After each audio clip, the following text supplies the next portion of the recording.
All right, I'm going to read the next section here. This is the second half of chapter 7, I believe. Yes, it is the second half of chapter 7. Okay, so we have all these different students doing their science project presentations. So next we have Mr. Harrington, you will be next. The commanding presence of Conrad Harrington III swaggered to the front of the class. He had blond hair, perfectly even features, and was by all standards handsome, a fact that no one ever actually noticed because his face was always contorted into the sourest expression.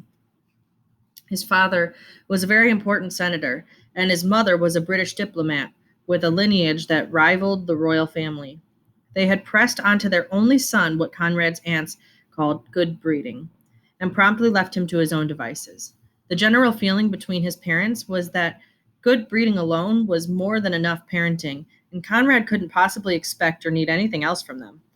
As they later learned, that was not the case. When Conrad arrived at the facility, he was 7, and after 4 years, he had become the longest resident.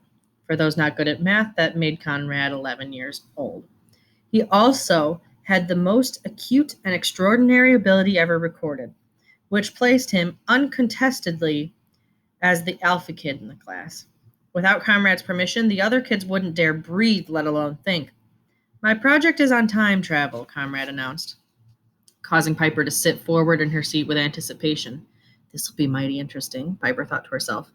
Conrad approached the dry erase board and began writing out a very long, very involved, and completely confusing formula. To fully appreciate the complexity of time travel, the time-space continuum must be further broken down by, Conrad spoke quickly and his hand moved even faster. By the time he was finished, every single board in the entire room was covered with numbers.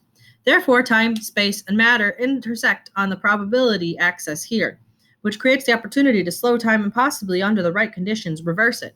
He turned back to the class with a flourish. Absolutely no one reacted or moved. Piper, along with the others, was completely confused, and by the looks of it, Professor Mumblebee was no more enlightened. An unmistakable look of disappointment moved across Conrad's face, and his sour expression intensified. What is this, Mr. Harrington? Professor Mumblebee barked. We agreed your project was to be on effects of polarized magnets, no? Conrad threw down his marker on the floor so hard it cracked open. Using his foot, he stamped on it. And I told you that I wasn't going to do that. I say you will. Professor Mumblebee was not one to be bullied.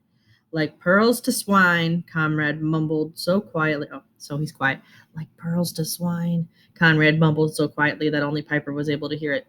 What is this you say, Mr. Harrington?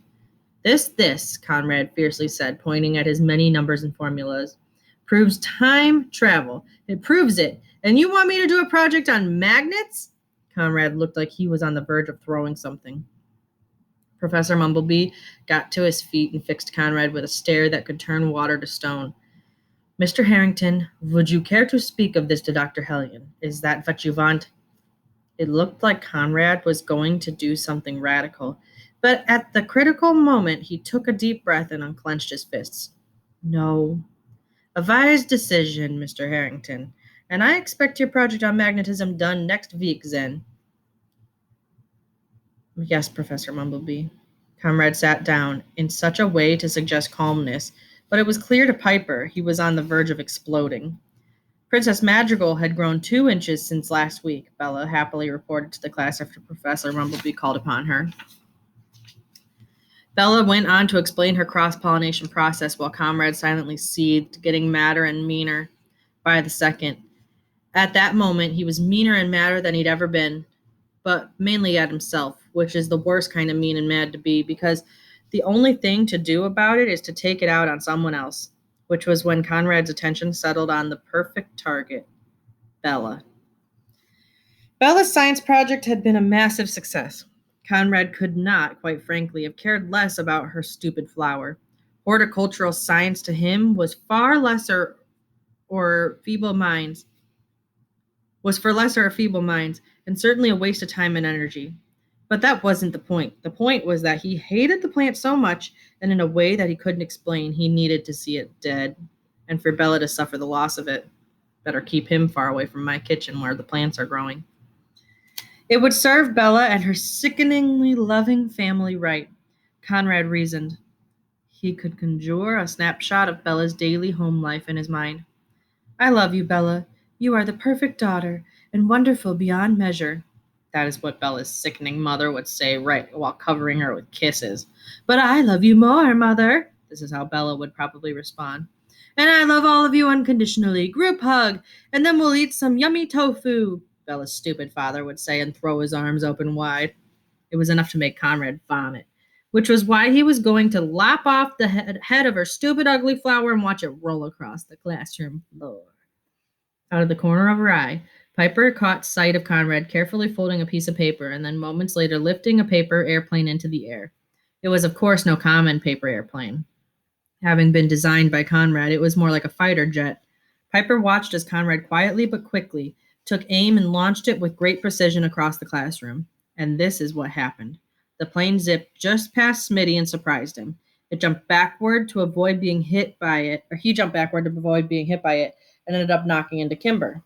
Startled, Kimber grabbed hold of Smitty and delivered 10,000 volts of electricity into his arm. Yow! Smitty yowled with enough force to shatter a person's eardrum, smoke rising from the singed hairs on his arm. Startled, Professor Mumblebee dropped the book he was holding right on Violet's head. Thwack! Piper stared in disbelief as Violet shrank to half of her normal size. Because of her reduced state, so to speak, the fighter jet passed easily over Violet's head.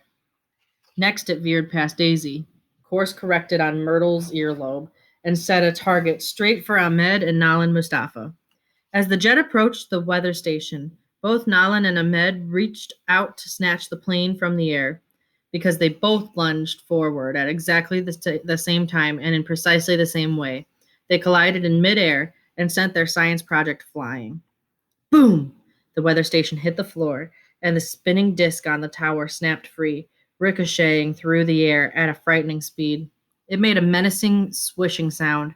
Meanwhile, the paper jet was running out of steam and was just about to hit the floor when the airstream from a vent propelled it on one last mission, straight at Piper. Swish, swish, swish. All eyes were on the dangerously whirling metal disc, careening around the classroom. The children didn't have to wait long before its ultimate target was announced. Swish, swish, right at Bella's Princess Madrigal. Bella's eyes went inside. She reached for her darling creation. Swish, swish, thwack.